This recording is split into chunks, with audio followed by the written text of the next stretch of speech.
Ya comenzó la grabación. Perfecto. ¿Qué tal? Muy buenas tardes, tengan todos, todas ustedes. Siempre es un gusto poder platicar, charlar, verlos de regreso en muchas de las actividades que estamos nosotros llevando aquí en la Escuela Judicial Electoral. Y bueno, pues hoy la verdad que estos temas a mí me emocionan mucho y me emocionan porque pues es algo que disfrutamos, hicimos por mucho tiempo en lo que viene siendo la justicia electoral local, pero vamos viendo los diferentes retos y una de las cosas que me ha llamado mucho la atención y que obviamente me ha gustado es que cuando hablamos de los principales retos para la justicia electoral, pues vienen siendo bastantes y varios. Y más que un diálogo así de cansado, pues quisiéramos que pudiéramos platicarlo y que ustedes también me den los diferentes puntos de vista que tienen y así podamos mejorar esta plática que tenemos, ¿no? ¿Qué son los retos primero enormes que se van a tener para este proceso? Pues obviamente vemos muchas cosas, fiscalización, estamos viendo ahorita muchos espectaculares para las autoridades electorales, imagínate, ¿no? El otro día en una carretera corta estaba yo viendo en un tramo de unas 2 horas y media, casi tres, de un solo lado, conté 168 espectaculares de las corcholatas. Imagínate el reto que vamos a tener todos, ¿no? O sea, ¿qué van a hacer? Y si vamos pensando también en los retos que se tienen, porque ya esta simulación que se hace también de los diferentes espectaculares o entrevistas de las entrevistas de unas revistas y ya todos los políticos o candidatas que quieran reelegirse o que quieran un puesto de elección popular, pues obviamente ya empiezan a poner sus espectaculares y como están viendo que no se hace mucho, pues entonces están, ¿no? Con toda esta bomba, basura visual para las diferentes, para la ciudadanía, pero para las diferentes autoridades es un reto. Y ese reto que es enorme, es grande, lo había platicado. Entonces decía, oye, ¿por qué dicen ustedes que no se puede hacer? Es que no es que uno esté en contra, sino que permítanlo y háganlo, ¿no? No traten de estar yendo de un lado para otro para ir poniendo todo este tipo de situaciones. Imagínense el dineral que cuestan todos esos espectaculares. Entonces, cuando les preguntas, y bueno, pues entonces el reto de la fiscalización, pues va a ser que échale cuánto te has gastado, vamos suponiendo sin conceder que cuesta 20,000 pesos cada uno de los espectaculares, quién lo pagó, cómo se va a ir, cómo vas a llevar este proceso electoral si los abogados de las otras partes se están poniendo vivos, cómo le vas a hacer para justificar. Y esto es pre campaña. Imagínense ya en campaña que te hayas gastado todo el dinero, ¿cómo le van a hacer para esta fiscalización? Es uno de los retos enormes que se tienen en la justicia electoral local. Otro reto que yo veo de manera es la reelección. ¿Cómo se van a dar las reelecciones en los diferentes ayuntamientos, por ejemplo, las diputaciones, todas estas personas que quieren ser reelectos, pero también la reelección y paridad. La paridad, volvemos a la misma situación, ¿qué va a estar primero? ¿No? Ya se ha resuelto varias cosas que ha dicho la sala superior respecto a este tema de paridad y reelección. Entonces, pero son retos que vamos a tener, ¿no? Los criterios que se interrelacionan entre sí y no menos importante, ¿verdad? Verificar si son operativos o son una realidad. ¿Qué se tiene que ver también? Un reto, decíamos la fiscalización, la reelección, la paridad, pero un reto que tenemos también es que la gente vaya a votar. Vamos a cerrar con un padrón más o menos de 100 millones de personas. Y luego imagínense el reto de capacitar, el reto que va a tener el INE, obviamente con los CAIs, estos capacitadores de asistentes electorales, el reto que se les va a pasar a los institutos estatales electorales, llamados los OPLES, dos semanas antes, esa capacitación que va a haber alrededor de 1,5 millones de personas, de funcionarios de casilla. Entonces, se viene una avalancha muy grande. Estamos nosotros contemplando todo esto, o sea, 1,5 millones de personas que van a estar en funcionarios de casilla, la participación electoral en estos niveles, ¿no? La ciudadanía que participa, organizando las elecciones, contando los votos, pero creo que en el INE, el que tiene este principio rector, ¿no? De capacitar, pero también decisivo para llevar a cabo no solamente esta situación de capacitarlos, sino de capacitarlos bien, porque los retos que se han tenido, y miren, cuando vemos esto de los funcionarios de casilla, bueno, vamos, ya se cumplió y tenemos 1,5 millones de personas que van a ser los funcionarios de casilla y todo muy padre, que vayan ese día, que estén bien capacitados. Acuérdense que si no van los funcionarios de casilla, se toman de la fila a los primeros que estén.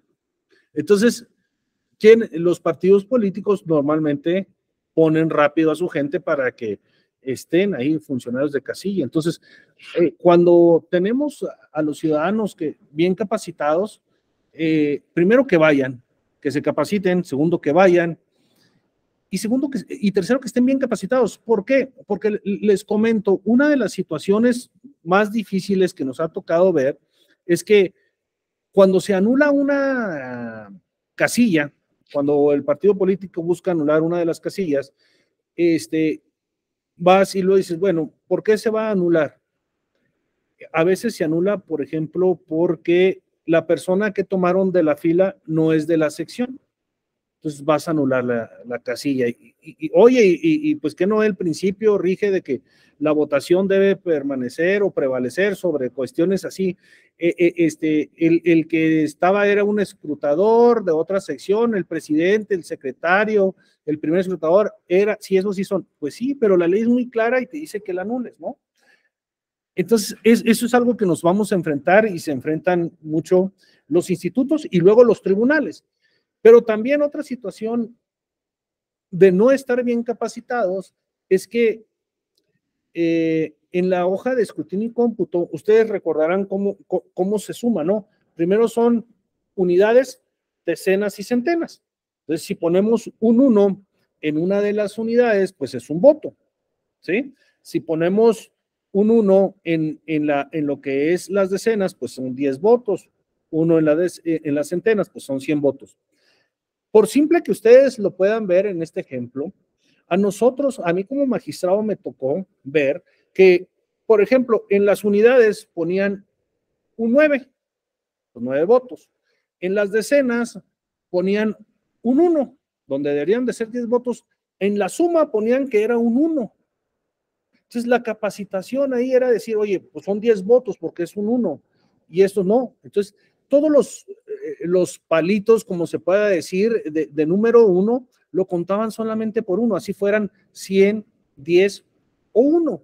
Y esa fue una situación difícil porque entran las matemáticas, porque tienes que contarlos bien y a veces la capacitación no es muy buena, o a veces sí es muy buena, pero no van. Y cuando se tiene que tomar de la fila a alguien, precisamente, pues estamos en este reto tan enorme, tan difícil, que decirle a los funcionarios de casilla cómo deben de hacer rápido y bien su trabajo, ¿no? O sea, cuando es deficiente, eventualmente tendrán consecuencias, obviamente, en la arena judicial, todas estas situaciones. Un factor importante dentro del reto del proceso electoral para los funcionarios que participen es estar bien capacitados, que acudan el día de la jornada.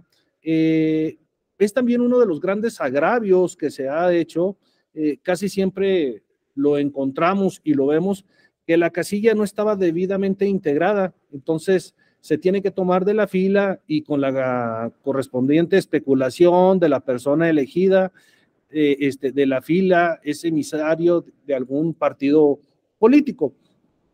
Entonces tenemos que tener mucho cuidado, los diferentes institutos electorales, igual el INE, estar muy pendiente de todo eso, ¿no? Esas son unas de las problemáticas, no son nuevas, por lo menos no ahorita, pero sí es algo que se tiene que estar tomando muy en cuenta, ¿no?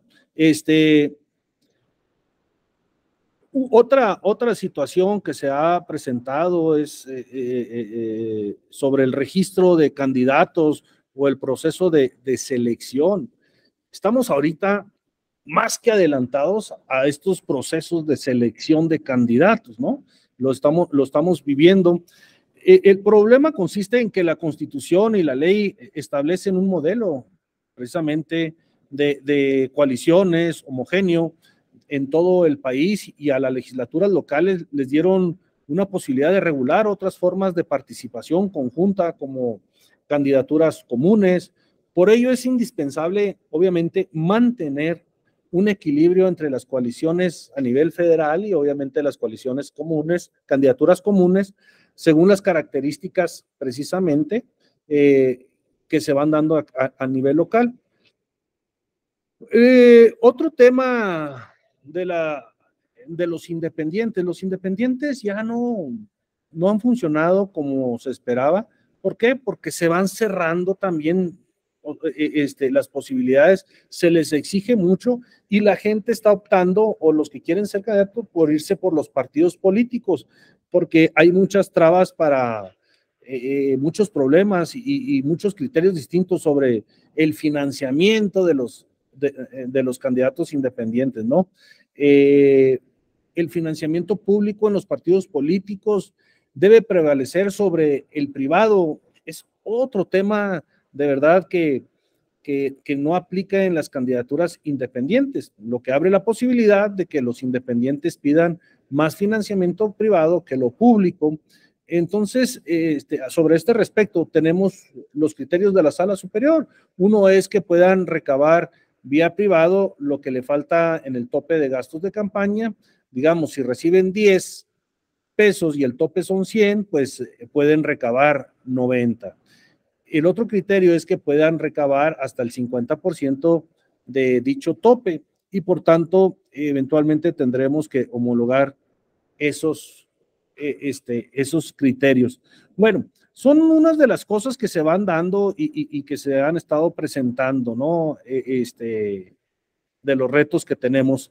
Pero una discusión pública sobre los recursos que se han dado, el 134 constitucional, el uso imparcial de los recursos públicos y neutralidad por parte de los funcionarios del Estado en los diferentes procesos electorales, pues esto sin duda será un tema relevante, sobre todo si consideramos que tenemos tantas elecciones concentradas. A ver, va a haber la elección de presidente de la República, renovación del Senado completa, de la Cámara de Diputados, 9 gubernaturas, la totalidad, me parece nomás que no sé si es Coahuila, que no va a tener elecciones de diputados y otro estado de ayuntamientos. Pero todo esto está abarcando a tener estos retos tan importantes que debemos de tener en las entidades federativas, lo cual empieza y desde ahorita se tiene que estar dando. Estamos a menos de un mes para que inicie el proceso electoral federal y luego así consecutivamente van muchos de los locales, diferentes fechas a cada uno, ¿no? Un tema de verdad es estamos viendo precisamente el tiempo que se está tomando y que nos puede rebasar. El caso viene siendo, se acortó un mes la elección. Entonces, en ese recorte de elección de un mes, las autoridades administrativas, es mucho el tema que se están dando. Imagínense, en cada estado, cada instituto electoral que se tienen que hacer las diferentes asambleas municipales. Desde ahorita ya tienes que estar pensando. Desde ahorita tienes que estar viendo el inmueble donde van a estar cada uno de ellos.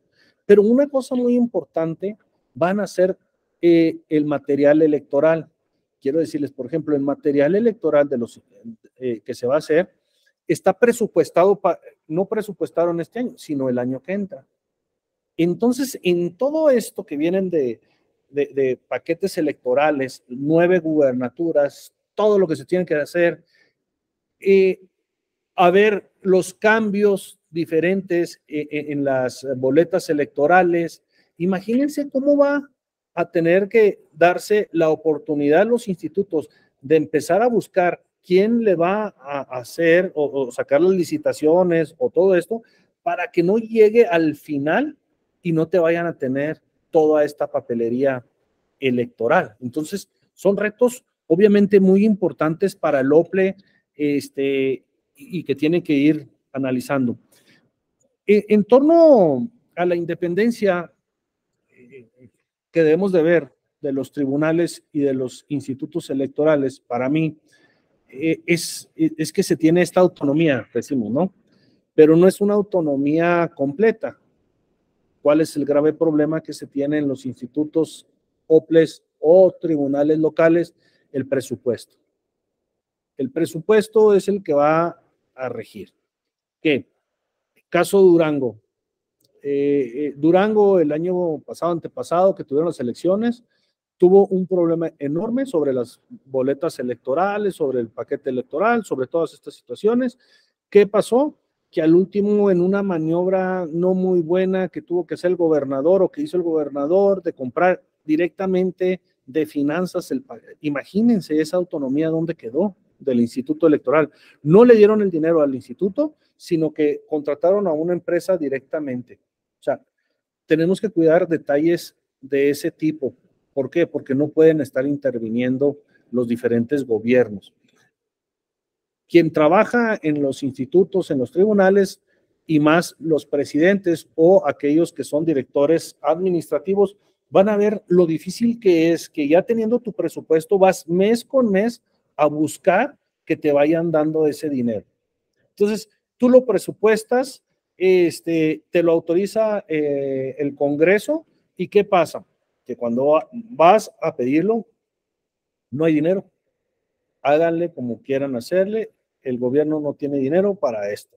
Entonces, es una situación muy difícil para los institutos, para los tribunales, porque el presupuesto que tú estás haciendo, se contratan personal temporal, los diferentes arrendamientos que se tienen que hacer, todo, las computadoras, teléfonos, todo lo que se tiene que hacer, hoy es un reto enorme lo que se está teniendo, y que tenemos que ir analizándolo y viendo desde ahorita. El reto más grande que tiene todos estos institutos, quiero decirles que son precisamente el presupuesto, y del presupuesto es cuando empezamos nosotros a verlos. ¿Por qué? Porque se empiezan a presentar los JE, los juicios electorales, para decirle que precisamente empiecen a ver todo esto, ¿no? La Sala Superior ha abonado, ha ayudado mucho resolviendo todas estas situaciones, y ahí es que es muy importante que los institutos, estas autoridades electorales, presenten muy bien su medio de impugnación, solicitando ¿por qué? Porque sí se ha apoyado mucho por la Sala Superior, pero también ha habido muchas situaciones donde no se les ha podido apoyar porque no están bien presentados. Entonces, hay que ver esos medios de impugnación que vengan precisamente señalando todos los requisitos, pero sobre todo viendo esa autonomía, esa independencia presupuestal que debemos de tener, ¿no? Que se ha establecido y que los gobernadores pues han querido estar siempre ahí presente. Entonces, ese es un tema que se vio desde el 2014, donde precisamente los congresos de los estados ya no designan a los consejeros, hoy lo hace el INE, y que a los magistrados de las diferentes entidades de las entidades federativas, de los tribunales electorales, bueno, pues ya los designa directamente el Senado de la República. Entonces, De alguna forma hemos tenido ahí alguna situación que, muy sencillo, por ejemplo, faltan 43 magistrados que sean nombrados por el Senado de la República. Estoy hablando de los 43 magistrados de los tribunales electorales locales, ¿sí? Entonces, si hay 118 magistrados, o debería de haber 118 magistrados, hay 43 vacantes, por lo menos una en cada una de las entidades federativas. Imagínense ustedes. Falta un magistrado o magistrada en cada una de las entidades federativas. Hay lugares donde faltan dos. Caso de Jalisco, Oaxaca, Tabasco, ya faltan dos. Pero hay unos que muy posiblemente ya no vaya a haber un solo magistrado nombrado por el Senado de la República. El caso de algunas personas que son nombradas y que de esas que queden uno o dos, pueden ser nombradas para otro cargo y ya metieron solicitud algunos de los magistrados y magistradas. Entonces, los tribunales, hay este riesgo de que se queden con puros secretarios en funciones de, precisamente en funciones de magistrado. Esos son los grandes retos que tienen y que se están viendo precisamente en los tribunales electorales. Que vayan a hacer, vayan a tomar las decisiones, se vayan a nombrar simplemente por secretarios. No digo que está mal, sino que no es lo que debe de suceder. O sea, no han pasado todavía por esta situación del Senado y que hayan sido nombrados. Está en riesgo ya por nombrar a una persona de una entidad federativa. Le digo, les repito, los otros, Tabasco, Oaxaca, Jalisco, están en eso. Hay 9 gubernaturas que vienen. Imagínense donde nos falte uno. Hay otros tribunales donde están 2 magistrados, magistradas, está un secretario y el secretario es el presidente. Entonces, son situaciones que no son típicas, son atípicas y que por decisiones cada quien puede tener. Pero la autonomía, entonces, ¿dónde está? ¿Sí? Uno de los temas importantes también son las contraloría interna en los tribunales electorales locales, ¿no? También se ha declarado inconstitucional por la Sala Superior cuando el contralor sea designado por el Congreso de los Estados, tiene que ser designados por el tribunal, pero ahí entiendo, ¿no? O sea, voy a contratar a alguien, lo empezaron a mandar los diferentes congresos, pero a través de juicios que se han llevado a cabo por parte de los tribunales, de los magistrados, pues empezaron a no quedar porque eran nombrados y teníamos esta autonomía. Pero hoy las contralorías internas de los tribunales que son nombradas por los magistrados, ¿están funcionando o no están funcionando? Ha habido criterios relevantes respecto de cómo defender a ciertos magistrados electorales de su eventual remoción, ¿no? Se han presentado, hicimos un podcast, un doctor de aquí de la Escuela Judicial Electoral, el doctor Vado y yo, la semana pasada, que se llamaba La remoción de los magistrados electorales, cómo se está viendo y cómo se está implementando. Entonces, son retos importantes que se estaban planteando. ¿Cómo también en esta arena federal, como en lo local, el problema va a venir también mucho de las tarjetas que se han presentado, que no traen dinero, pero que probablemente van a tener si votas por mí, o sea, esas cosas de condicionar el voto, ¿no? Vimos algunos matices que se quisieron hacer en Coahuila y en el Estado de México. Entonces, tenemos que estar muy presente cómo se va a ver esa compra, intento de compra de voto. Tenemos que estarnos preparando, son retos que tenemos que ir evaluando, viendo precisamente en estos comportamientos de los diferentes, no solamente partidos políticos, sino también en lo que va viendo y se va haciendo en los candidatos, ¿no? Se tiene que ver cada uno de los expedientes, cómo está integrado, cómo está llevado. Acuérdense que en esta columna vertebral jurisdiccional, pues empieza desde lo local con el Tribunal Electoral, pero cuando se trata de ayuntamientos y cuando se trata de precisamente de diputados locales, pues lo checa, lo revisa la sala regional, y directamente cuando es de gobernatura lo ve la sala superior. En el caso cuando lo ve la sala regional, estos temas precisamente de presidencias municipales, los ayuntamientos y las diputaciones locales, si no trae un tema de constitucionalidad, no, por eso hay tanto desechamiento en la sala superior. Ahorita estamos en sesión en sala superior y hemos visto algunos desechamientos. ¿Por qué? Porque no están bien planteadas las cuestiones para la constitucionalidad y que los pueda revisar en la sala superior. Entonces, cuando ustedes ven, es que hay tantos y se desechan, es porque no están bien planteados, no están bien integrados, y entonces no tiene esa oportunidad la sala superior de verlo, ¿no? Y eso es mucho para los litigantes, que no hay que olvidar que en una elección opera el principio de validez de los actos públicamente celebrados y que se ha llevado a cabo dentro de la acción. El principio de elecciones es válido en ese momento cuando los litigantes deben de comprobar este criterio, donde hubo conductas clientelares que fueron determinadas para un resultado, y por eso se debe de anular una elección obviamente en cuestión. Esa línea para prohibir que se demuestre que hubo el clientelismo electoral, las leyes deben de ser muy puntuales, ofertas o promesas de condiciones, o que se alteren, por ejemplo, la libertad o el sufragio.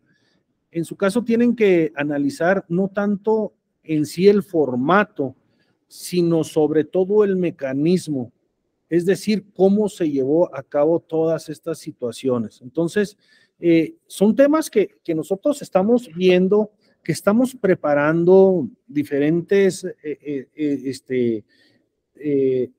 pues no diplomados, pero sí clases. Estamos viendo con las diferentes autoridades electorales de cada una de las entidades federativas lo que se necesita para poder atender. México es un mosaico de culturas, de pensamientos, pero también de situaciones electorales. Aunque tenemos nuestro marco teórico, se llevan muchas cosas diferentes. Entonces, es importante, si ustedes analizan y ven algunas de las situaciones que más quieren que nosotros podamos abonar, pues que nos lo hagan saber, y vamos a cada una de las entidades, o lo hacemos por vía Zoom o de manera presencial. Le estamos llamando brigadas electorales. Esas brigadas electorales es agarrar cada quien de los profesores investigadores los temas que más lo necesiten ustedes, y podamos nosotros demostrarles, o más bien platicarlos con ustedes para demostrar cómo es lo que se está haciendo, cuándo se pueden hacer unas cosas, cuándo se pueden hacer otras, y precisamente trabajarlo, ¿no? Los diferentes criterios. Una de las cosas que se batalla mucho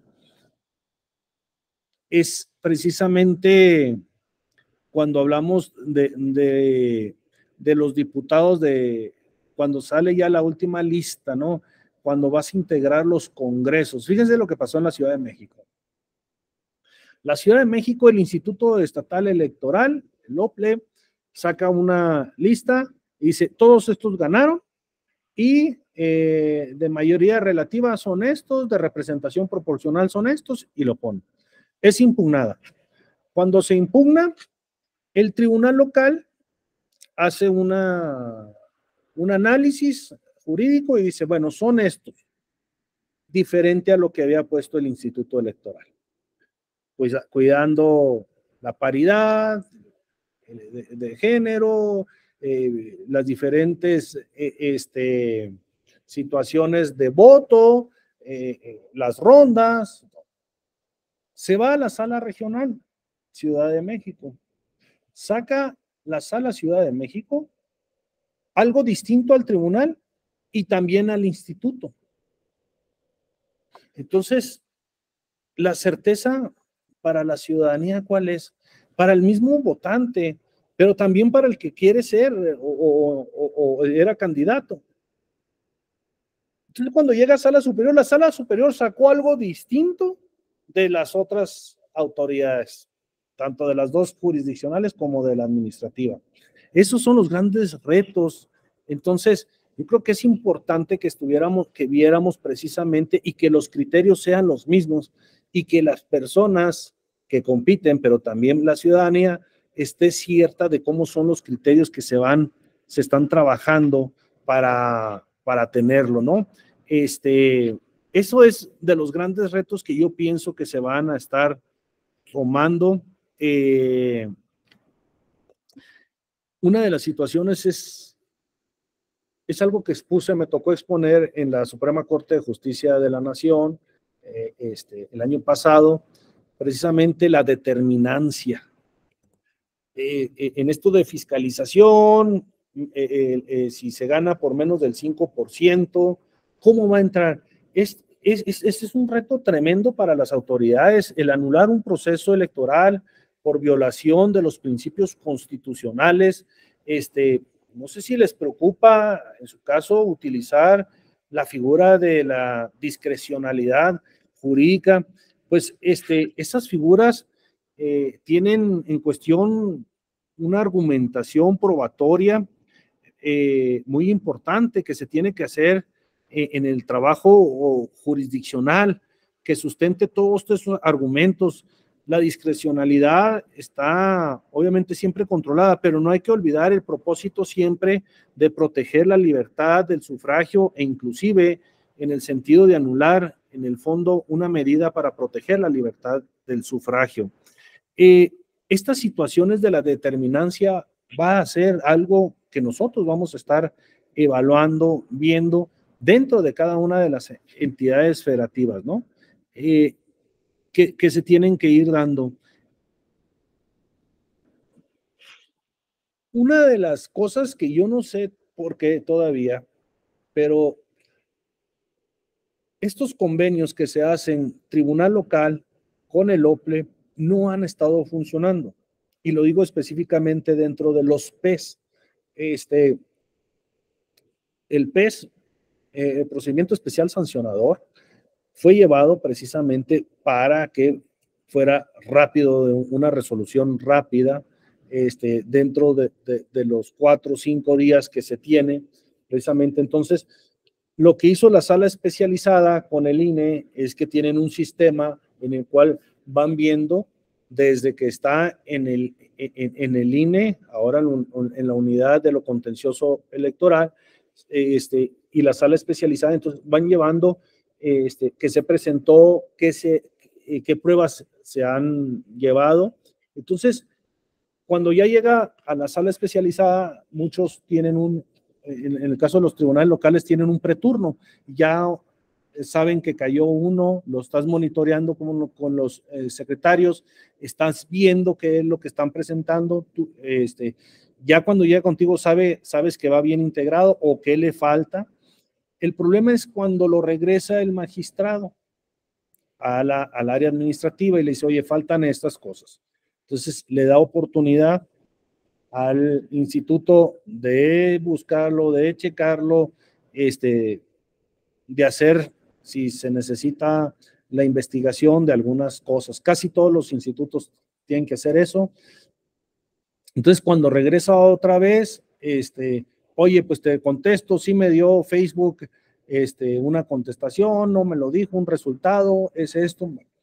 Los test son para abonar a un piso parejo y realmente no se está haciendo.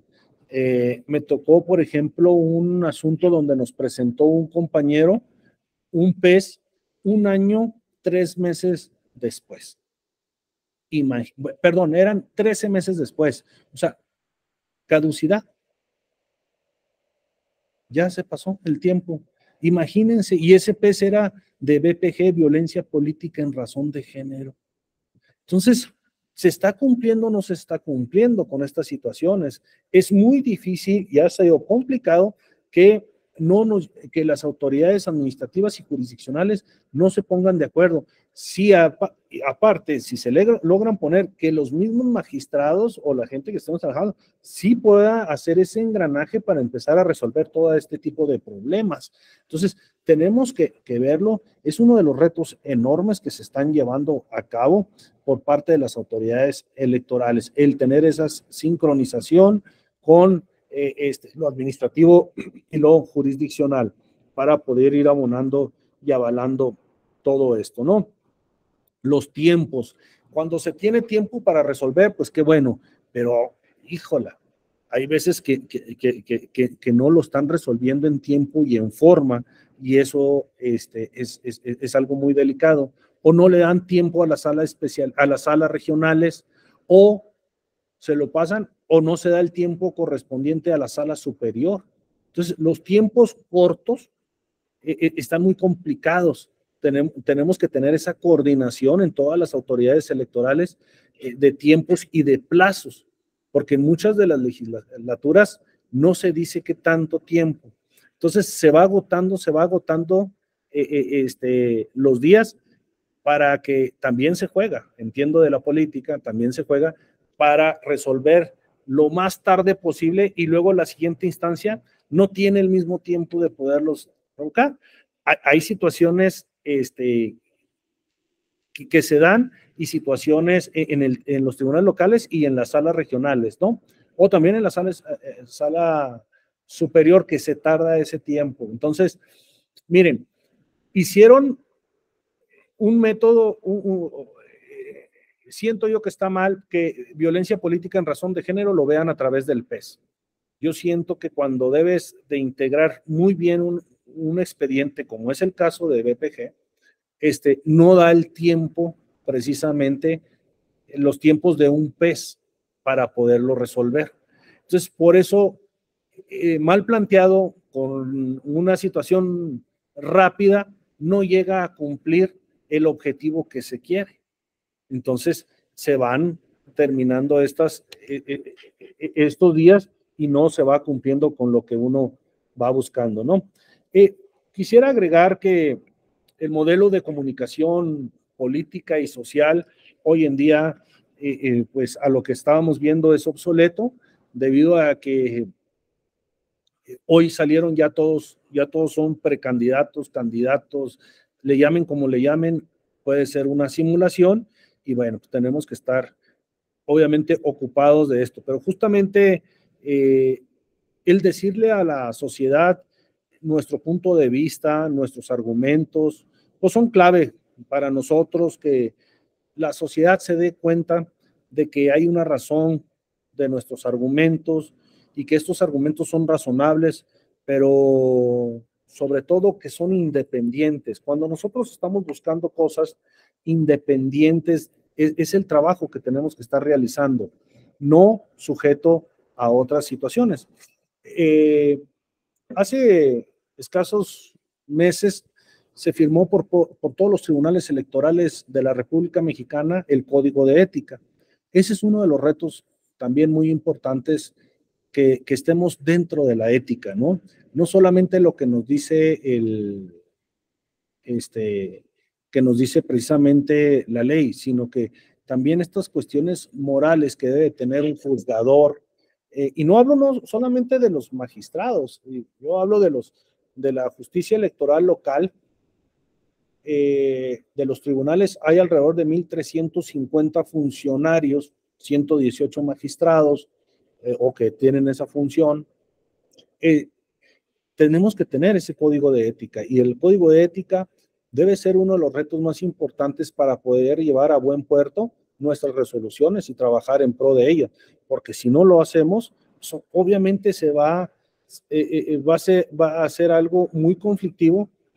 Es uno de los, se avecina este proceso electoral, uno de los más judicializados de la historia, más que 2006, más que todos, o sea, viene una judicialización tremenda, Entonces tenemos que estar, no solamente, como lo decíamos ahorita, hablando de los funcionarios de casilla bien capacitados, sino tener el temple, esa templanza, esa mente de ser un buen juzgador, un buen funcionario público y de poner nuestro granito de arena en todo lo que se nos esté solicitando y pidiendo, lo que hace nuestro cargo, ¿no? Entonces, grandes retos, grandes situaciones que se están viendo son importantes para todos y cada uno obviamente de nosotros en la justicia electoral, en los procesos electorales, verlo. Hay un dinamismo obviamente propio que se da en la política. Las leyes no pueden mutar al tiempo, pero el entendimiento de las mismas deben de ajustarse a una realidad que se va modificando intempestivamente, ¿no? ¿Qué quiere decir esto? Cuando nosotros estamos diciendo a veces que las leyes están quedando atrás y que la realidad social, política, electoral va a pasos agigantados, muchos candidatos dicen, pero es que esto no lo dice la ley, pero es que es un criterio de sala superior, es lo que está saliendo. ¿Por qué? Porque a veces las leyes se quedaron atrás. Entonces, este cambio a veces constante ha provocado que las decisiones internas de los partidos, las estrategias y esos actos de campaña, obviamente de la propaganda electoral, las diferentes noticias falsas, las fake news, ¿no? Las opiniones que se dan públicas sobre partidos y obviamente también sobre las autoridades electorales, pues permite establecer un catálogo obviamente inmediato de retos que deben ser dimensionados a la magnitud de la labor que se debe de hacer de todos y cada uno de nosotros. Uno de los retos que se veía era la reforma al sistema electoral, pero bueno, otro reto muy importante fue la violencia política en contra de las mujeres, ¿no? Cómo se aumenta el número de mujeres en cargos de representación, pues ha crecido, y también la violencia política en su contra. Ya el Tribunal Electoral del Poder Judicial de la Federación y la Judicatura Electoral Local se han ido o hemos ido de alguna u otra forma ocupándonos de este tema, que es muy importante, pero no es el tema central. O sea, ¿qué quiero decirles? El tema central es lo electoral, no ser más papa que el papa. Hay que ver y hay que atender todo, pero no todo es violencia política en razón de género, ¿no? El Internet, las redes sociales, las posibilidades estas del Big Data, el micromarketing y otros métodos que han utilizado segmentos posibles para los votantes, que se les hace llegar los mensajes políticos que están perfectamente planeados y que un conjunto posiblemente de contradictorias han cambiado la manera de hacer propaganda electoral. En México, más del 70% de la población mayor de 6 años tiene ya Internet. Arriba del 80% lo ha utilizado para acceder a las redes sociales. Entonces, tenemos que trabajar mucho con esto. Son datos de la Asociación Internet MX y el reto es, ¿se debe de regular o no se debe regular todas estas situaciones? Cuando hablamos de un sobreregulamiento, pues obviamente siempre se trata de hacer cosas distintas para poderle dar la vuelta. ¿Qué quiero decir con esto? Que nosotros en materia electoral sí hacemos interpretaciones, sí buscamos estos diferentes criterios, pero sobre todo debemos de seguir un marco jurídico. Y si ese marco jurídico está establecido, está atendiendo todas estas situaciones, se está llevando a cabo, pues bueno, es muy claras las reglas, hay un piso parejo, señalábamos ahorita, y eso abona precisamente a que todos podamos saber estas situaciones. La justicia abierta debe estar presente en cada una de las autoridades electorales, de los institutos de los tribunales, obviamente del INE y del Tribunal Electoral del Poder Judicial de la Federación. ¿Por qué? Porque tenemos que ser más transparentes. Debe ser más transparente, son retos que debemos de llevar. Se ha tenido algunos ataques fuertes hacia la autoridad. Cuando la autoridad sale más que los contendientes, pues es cuando estamos un poquito mal. Yo creo que debemos dejar correr un poco más a los contendientes, a los candidatos, y bueno, aplicar lo que es la ley, y de esa manera nosotros poder ir trabajando y evolucionando día a día para que tengamos un país democrático, un país donde la gente decida quién va a ser su gobernante, pero sobre todo donde la democracia, ya viene, la democracia está reemplazando lo que es lo electoral. Cuando hablamos de algo electoral, pensamos nada más en la jornada electoral, no en todo el proceso electoral. Hoy las autoridades electorales, le digo, ahorita estamos en sala superior, está la sesión pública, todos los días se trabaja en la democracia. Y esa percepción que se tiene de la ciudadanía, que lo electoral nomás se trabaja en la jornada, pues es ya de hace muchos años. Hoy el derecho democrático es el derecho electoral, donde todos y cada uno estamos abonando a que este país sea más grande, sea cada vez más participativo, y bueno, que esto además pueda abonar, pero avalar a que tengamos mejores gobernantes, y sobre todo que seamos que los gobernantes sean más legítimos, ¿no? Que votemos más por ellos. Ha venido descendiendo la votación, ¿sí? Entonces es el reto, decíamos ahorita, de que la gente pueda participar, pueda abonar, y es un compromiso que tenemos nosotros como autoridad electoral, al igual que los partidos políticos o candidatos, de que se legitime quien gana. Si vemos, por ejemplo, un 25% de votación cuando en algunas elecciones que se dio en Quintana Roo, imagínense, o un 30% que se tuvo en otra entidad federativa, de cada 10 personas, votan 3, imagínense, y que entre las divisiones, el que tenga un voto, pueda acceder. Hay 9 personas en contra, entonces la democracia no está hecha para que nomás voten 25% o 30%. Yo creo que tenemos que tener más votación cada vez. No nomás, y no hablo de tener un 53 como fue la anterior, ¿no? De 2021 en general, 53%. Ha habido entidades federativas que tienen un 71% de votación, y eso es importante, ¿no? Que lo podamos ir llevando a cabo.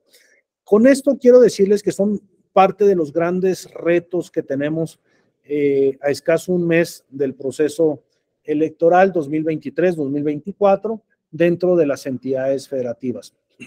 Fiscalización es una de las más grandes, la paridad, la reelección, obviamente el tema de violencia política en razón de género, lo que estamos viendo en propaganda gubernamental, el 134, el uso de recursos públicos. Entonces, todas estas cosas son algo general. Hablamos de cosas muy específicas de las autoridades electorales locales, la coordinación entre ellos, como los tiempos, los plazos que se han estado dando, las diferentes situaciones que se van a ir planteando.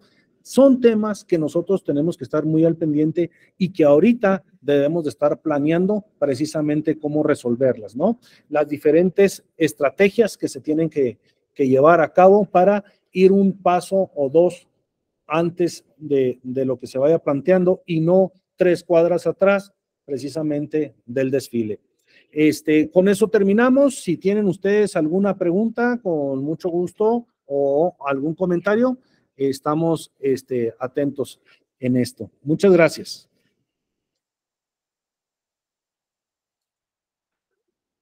¿Dudas? Ninguna, gracias. Muchas gracias, estoy a sus órdenes. Muchas gracias por su exposición, profesor. Que tenga muy Gracias, buen hasta día. la próxima.